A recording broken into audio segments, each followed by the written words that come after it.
The most memorable moment yenye unakumbuka ukiwa mdogo ni gani? Ni tukipewa Kenya ikiwa huru 1963. Yes. Wakati Kisoi Munyao alipeperusha bendera. Hiyo ndio nakumbuka sana.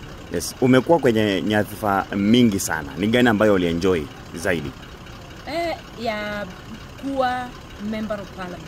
Yes. Hiyo ndio nilienjoy zaidi. Nchi yenye ulivisit mara ya mwisho na ukaenjoy ilikuwa nchi gani? Sasa nchi nimevisit nyingi sana za ulimwengu. I don't know which one. Maybe Uganda. Uganda. Yeah. Yes. Kitu gani ambacho maybe watu hawakujui? Hawajui kukuhusu? Pengine hawajui. Mimi ni mtu hufurahia kuwa nyanya, kuwa around the family. Mtu huenjoy kuswim. Yes. Na kuchapa kofi. That one dance. Yes. That one politician mwenye aliaga na unasema angekuwa hai at least mambo ingekuwa sawa. Sijui, hakuna mtu ningesema angekuwa hai mambo ingekuwa sawa.